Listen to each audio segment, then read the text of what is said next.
पूरे हिंदुस्तान में 3,65,000 अंग्रेज मारे गए। कुछ 2-4 अंग्रेज जिंदा बच गए, वो भागकर किसी तरह से लंदन पहुंच गए। और वो भागे भी कैसे? उन्होंने अपने पूरे शरीर को काला किया ताकि वो भारतवासी लगे। चेहरे को काला किया, शरीर को काला किया, किसी तरह जिंदा बचने के लिए। और वो किसी तरह युक्ति लगा के भाग गए। वहां भागकर अंग्रेजों की संसद में उन्होंने सारी कहानी सुनाई कि भारत में तो विद्रोह हो गया, बगावत हो गई। तो अंग्रेजों की संसद में सबसे बड़ा प्रश्न आया कि आगे कभी भी ऐसा कोई विद्रोह ना हो भारतवासियों में, तो इसके लिए क्या क्या करना, दोबारा कभी भी ऐसा विद्रोह ना हो। तो कई अंग्रेजों ने अपने प्रधानमंत्री को कहा, जो उस समय इंग्लैंड का प्राइम मिनिस्टर था, उसको पूछा गया कि क्या क्या करना फिर इसके लिए। तो प्राइम मिनिस्टर को एक तो ये पूछा गया कि हम तो अंग्रेज खत्म हो गए भारत में, तो उसने कहा चिंता मत करो, दोबारा हम फिर भारत में जाएंगे और भारत में हमारे कुछ मित्र और दोस्त हैं, उनकी मदद से भारत में फिर प्रवेश करेंगे। तो उनके मित्र और दोस्त कौन?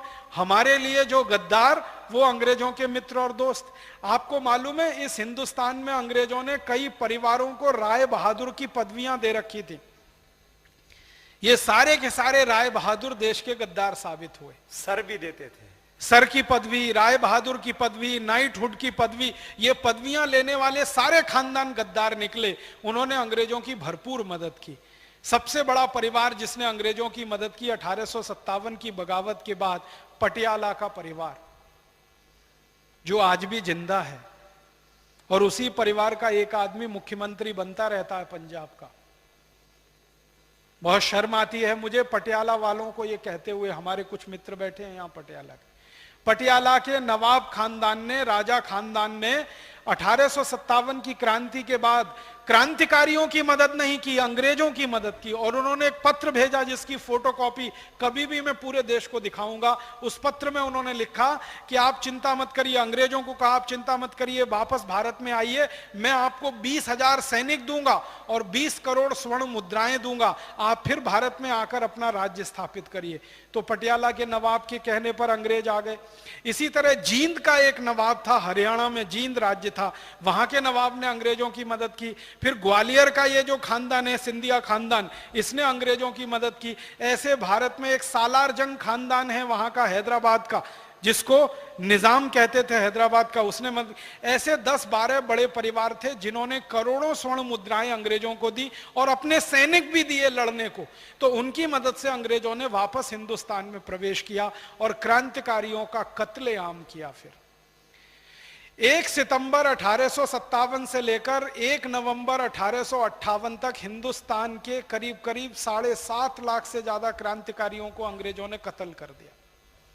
और कैसे कत्ल किया? एक बिठूर नाम का छोटा सा शहर है कानपुर के नजदीक, वहां के 2 बड़े क्रांतिकारी थे इस देश में, नाना साहब पेशवा और तात्या टोपे। ये दोनों क्रांतिकारियों के शहर के 24,000 लोगों को गोली से मार दिया या तलवार के मौत की घाट उतार दिया अंग्रेजों ने। 3 महीने के छोटे बच्चे से लेकर 90 साल के बुजुर्ग तक सबको खत्म कर दिया अंग्रेजों ने। अपराध क्या था उनका? कोई अपराध नहीं था, बस एक ही अपराध था कि वो तात्या टोपे और नाना साहब पेशवा के शहर में रहते थे। तो अंग्रेज कहते थे ये सब बगावत करेंगे और क्रांतिकारी बनेंगे, इसलिए सबको कत्लेआम करो। और ये कत्लेआम अंग्रेजों ने भारत के पटियाला नवाब, माने पटियाला राजा, जींद का राजा, ग्वालियर का सिंधिया खानदान, इनके सैनिकों की मदद से किया था। और ये सारे कत्लेआम पूरे देश में हुए। अंग्रेजों की सरकार फिर स्थापित हो गई। फिर अंग्रेजों की सरकार जब स्थापित हुई तो क्वीन विक्टोरिया ने एक ऐलान किया। 1 नवंबर 1858 को वो ऐलान भारत के बड़े बड़े अखबारों में छपा। उस जमाने में अंग्रेजी कोई अखबार निकलते थे, उनमें छपा। उस ऐलान में कहा गया कि आज के बाद भारत में कंपनी की सरकार नहीं चलेगी, कानून की सरकार चलेगी।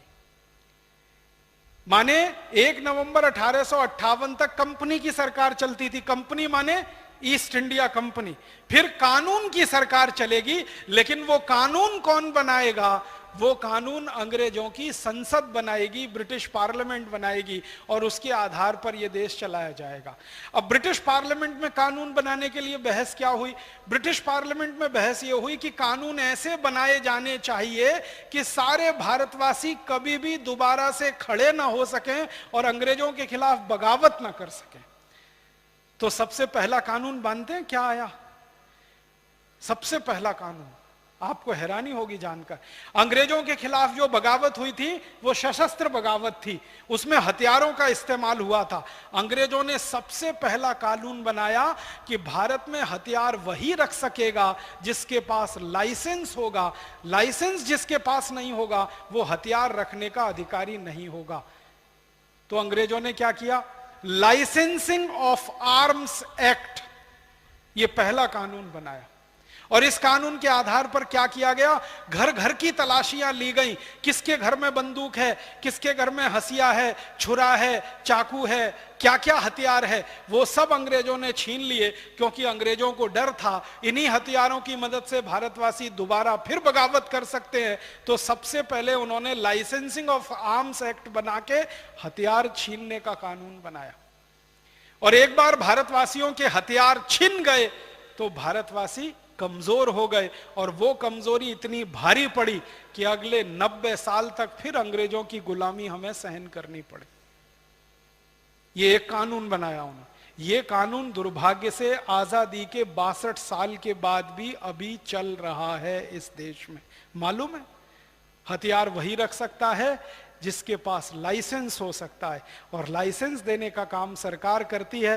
पहले काले गोरे अंग्रेजों की सरकार वो काम करती थी, अब काले अंग्रेजों लेकिन की सरकार। आजकल ऐसा दूसरा होता है राजीव भाई, शरीफ आदमी लाइसेंस लेकर के हथियार खरीदता है और जो गुंडा होता है वो बिना लाइसेंस वाला। तो अब उल्टा चल रहा है। तो एक कानून की मैंने मिसाल दी। दूसरा एक कानून अंग्रेजों ने बनाया, Indian police act. Police act बनाया वो ये कि हर भारतवासी कभी भी अंग्रेजों के खिलाफ कुछ ना करे, उसको मारकर, पीटकर, दबाकर, कुचलकर कंट्रोल करने के लिए एक एजेंसी चाहिए। तो पुलिस नाम की एक व्यवस्था उन्होंने खड़ी की।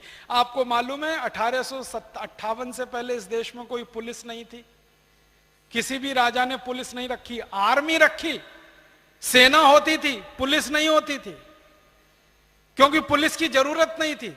अपने ही लोगों को मारना, पीटना, दबाना, धमकाना ये कौन करता है?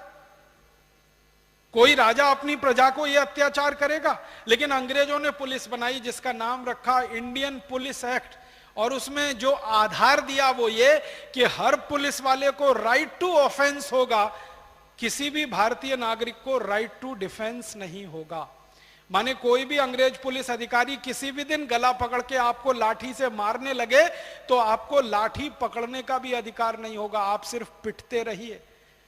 और अगर उस पुलिस अधिकारी की लाठी आपने पकड़ ली अपना डिफेंस करने के लिए तो केस आपके खिलाफ बनेगा कि अंग्रेज अधिकारी को ड्यूटी करने से आपने रोका। जानते हैं आप, यही राइट टू ऑफेंस वाला कानून, इंडियन पुलिस एक्ट वाला, आजादी के 62 साल के बाद भी अभी भी चल रहा है। अंग्रेजों ने ऐसे ही एक कानून बनाया, इंडियन सिविल सर्विसेज एक्ट। हमारे यहाँ ग्राम पंचायतें होती है ना, पहले वो काम करती थी। सरपंच होता था, गांव का प्रमुख होता था, पंचायत उसके साथ काम करती थी। जो काम ग्राम पंचायत करती थी, कभी जरूरत पड़े तो टैक्स लगाना, जरूरत पड़े तो उसको गांव के विकास के लिए खर्च करना, वो सारे अधिकार छीन कर एक कलेक्टर को दे दिए गए। और उस पोस्ट को डीएम कहते हैं, डिस्ट्रिक्ट मजिस्ट्रेट कहते हैं, कलेक्टर कहते हैं। और ये जिस कानून के तहत हुआ वो इंडियन सिविल सर्विसेज एक्ट, वो कानून वैसे का वैसा ही चल रहा है।